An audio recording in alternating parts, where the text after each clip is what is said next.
Hey everybody, it's Abbie out here with Dr. John Bell from Wellshire Presbyterian Church in Denver, Colorado. This is Tabletop Theology, a lighthearted conversation about serious topics.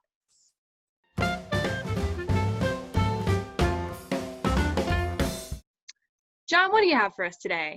Dive right in. You're picking the topic this week.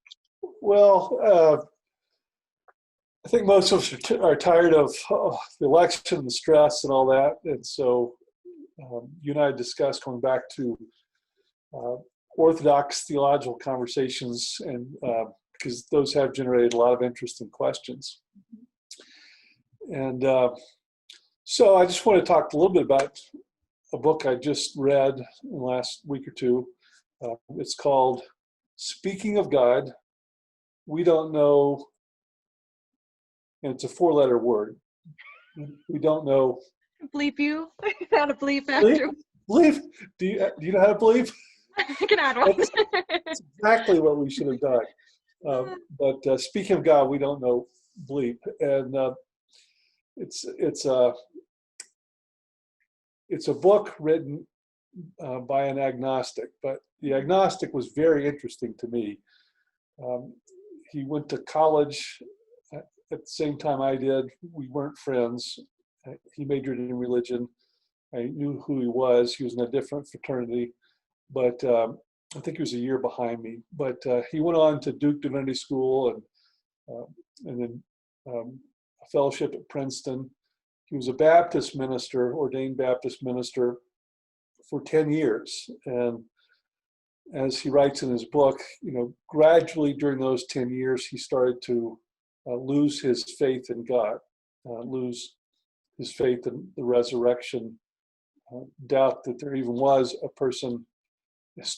historical person of Jesus. And eventually, after almost 10 years of majoring in religion and studying theology, and then 10 years as a Baptist ministry, he just quit, completely quit, and went into a sales job with a technology company, and has had a very successful career in technology. But I was interested because I did go to college with this guy, and the book was sad from my perspective and very interesting. But he was, he grew up believing the world was created in 7 days because that's what the Bible said. He never doubted there was a bodily resurrection because that's what the Bible said. Noah's Ark was a factual story. Joshua's in Jericho, the walls fell down exactly like that. He bought it hook, line, and sinker, and his faith really was in the literalness of the Bible. And so as he broadened, as his education widened, in particular with a theologian named Bultmann, who doesn't think there was a bodily resurrection. This guy, David Ramsey, not the money David Ramsey, but Wake Forest David Ramsey, he just completely lost his faith once he realized, these things didn't factually hold up all the time, and there was doubt, and what do we really know? And he came to the conclusion, we don't know blank about God. And he goes through, I'm not recommending the book be read by people. Sometimes when I hold up a book, people think, oh, we should go out and buy it and read it. I'm not suggesting that. I got it because I went to college with the guy. But he talks about some of the cliches that we use, like God has a plan for everything, God has a will for your life, and he talks about prayer and worship, and it's a very he's an agnostic, and he's really attacking these things. So it's a pretty aggressive book. But there was a slice of truth in everything he said that is familiar to most of us who do these things for a living. But it started making me think about the clash between, in many ways, sounds like, I've never talked to him about this, science, destroyed his faith because he realized that factually and scientifically, some parts of the Bible were in conflict with what scientists said.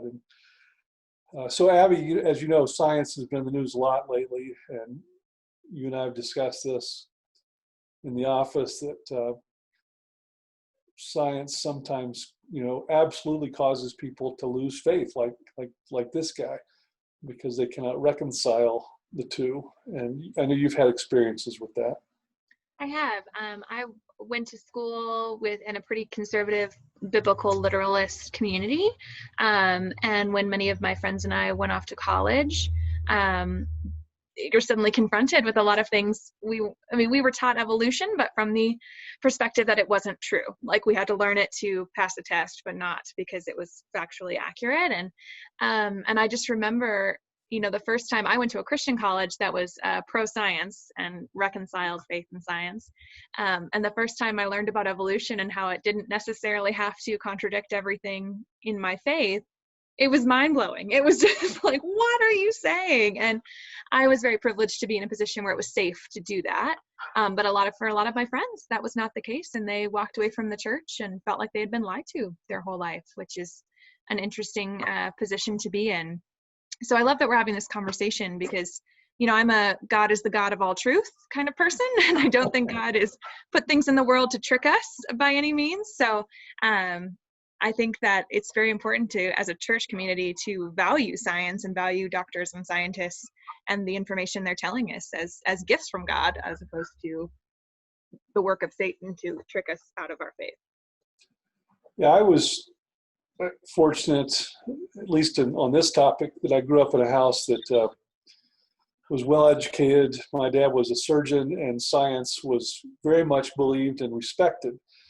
And yet we were deeply a Christian family, going to church all the time and worshiping and studying the Bible.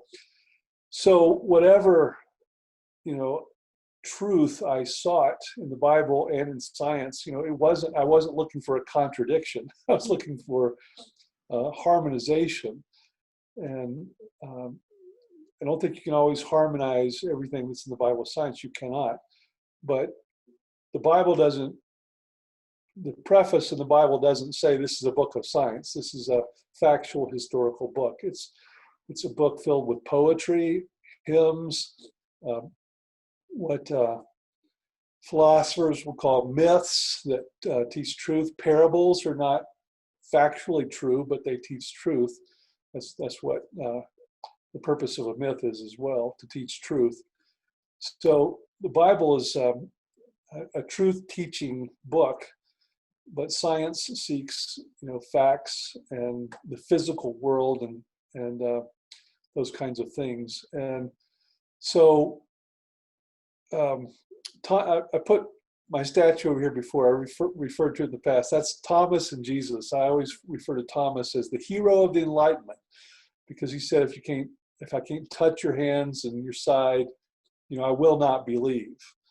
And so Thomas, in many ways, is representative of the scientist who, want the facts. Just give me the facts, as the guy says in Dragnet. And Jesus says, blessed are you, Thomas, but even more blessed are those who don't see and aren't able to touch. Excuse me, my voice seems to be slipping away. And so that's what faith is. Faith is, the hope of things to come. It's the conviction of things not seen. And that doesn't mean it's a contradiction to the facts or to science. It means it's just something different. And for the other part, I think it's important to say scientists aren't always right either. And so a little humility on the scientific part, I think, is also an important facet, because obviously over the history of time, even Newtonian physics, which reigned for hundreds of years, with Einstein's theory of relativity, we're rethinking things. Things like ulcers that they were so confident was caused by one thing was actually caused by something else in most cases. And so scientists are learning new things all the time and changing their minds on things from the past.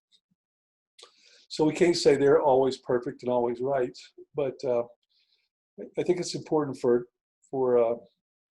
for us as Christians to seek truth wherever it is, and not see these things as contradictory or polar opposites. I think that's a great distinction too, because the Bible was written at one point in time, and I'm gonna need to have some pushback when I say this, but static for that time that it was. Obviously, the Word of God, we believe, is a growing, living. You can interpret it and still get wonderful truths out of it. And science is continuing to progress. So I think it's important. One thing you said earlier was that his faith was in a literal interpretation of the Bible versus our faith being in Jesus. And I think that's an important thing. I remember being told, well, if you throw out one part of the Bible is not literal, you have to throw it all out. Right. You have to throw out Jesus. And I just don't think that's true. I really don't think that's true. And I think you can love the Bible and love the stories of the Bible without taking Genesis 1 literally, or forgetting that the story of Noah's Ark was written in other religions too. Like these kinds of things. I know. Oh, man. Well, and that's right. If your faith in God is based upon creation being 6 days and 1 day of rest, 6,000 years ago? Mm-hmm. All you got to do is go to the Denver Museum of Nature and Science and look at the dinosaur exhibit and realize, oh, there's a contradiction here. Mm-hmm. But your faith is in Jesus Christ. Your faith. There's another great story about a father whose son is healed, and Jesus says, "Do you believe?" And he goes, "I believe. Help my unbelief." and which I think is a great way to believe. It's like, I believe, but I really need a little help believing because I'm not sure I believe. It leaves a little footnote or a little guesswork. Every time we come up on Easter's such a great celebration at Welshire, and we have pageantry, and everybody's happy and joyful. And but I have to talk for 15, 18, 20 minutes on the resurrection. And every year I come up on it, I'm like, oh, there are going to be some people out there who don't think there was a resurrection. There are going to be some people who think it happened exactly as it's written in John, Luke. How do I talk to a broad group of people who think there's just no way this happened like the Bible said it did, and others who never question it? And so preaching on Easter is definitely the hardest. It's the hardest thing I do. It's your Super Bowl, John. Come on. Christmas Eve is a cakewalk. Immaculate Conception has no problems with reconciling with science at all. So yeah, we haven't talked about the Immaculate Conception, the virgin birth, all these things. Modern 21st century educated scientific people struggle with. And I guess what I want to say is it's okay to struggle with it. I believe, help my unbelief, or Thomas wanting the facts. Thomas is one of the 12. He counts, he's in. So I think, and the other thing I'll say is about science is, and I've said this from the pulpit a few times, science properly, I think, leads us to doxology. That the more we know about rocks and dinosaurs and the human body and the way it works, and meteorological events, the more I am in awe of the God who created this thing. The more I study science, the more I realize how impressive the God of creation is. And that leads to praise. That's why I think we have a built-in advantage in Colorado when we go hiking in the mountains. And some people say, my worship is a hike on Sunday morning in the mountains. And, it's sometimes hard for me to argue with that. Why did you come sit in a hard chair and listen to me for an hour? Because creation, I think, does lead to doxology and praise. But I'm on a roll today. Peter Marshall, a Scottish Presbyterian minister who was chaplain in the Senate during World War II, used to say, he said, my parishioners tell me they can worship God on a golf course just fine on Sunday morning. And Peter Marshall would say, but but do you worship God on the golf course? or, do you just play golf? But I think hiking and getting out in the world and studying and going to the Science and Nature Museum, all these things, I think are aids to faith in my mind. And I think it's I love that you're talking about how safe it is. And like, God is bigger than our doubts, right? God's bigger than these questions. I know some people who have a hard time reconciling miracles and science and the divinity of Christ with this. But I think it's becoming a bit more mainstream, this idea of an agnostic Christian, this humble, we don't have all the answers based just in the Bible. We're looking in other places. We're looking at theology. And I think that that's kind of a really beautiful enlightenment of sorts in our faith these days. Well, I think you use the phrase Christian agnostic. I think that's a good phrase, but I think to me that slants toward humility. There's just a lot we don't know. Yeah. I also say atheism is not a tenable intellectual position, because atheism asserts there is no God. Well, atheists can't prove in a theorem there is no God. So they lack the proof they need to make a declarative statement. But an agnostic position, I just don't know. But we lean toward Christian. is not too far away from a faithful position, which puts faith in conviction in things we have not seen. Awesome. Thank you, John. I do want to... You've got to go pick up your children from school. I have to go pick up my kids from school. Thankfully, their daycare is still open. But I wanted to end this by, in the spirit of loving science, wear your masks, people. Go keep yourselves away from big groups. Wash your hands. Listen to those scientists. Germs are real. Exactly. The virus is real. Get your flu shot if you can, all these things. And know that God is bigger than all of our questions. And go in peace in that, I guess. Am I allowed to give a benediction of sorts? See you next week. See you next week. Thanks, everybody.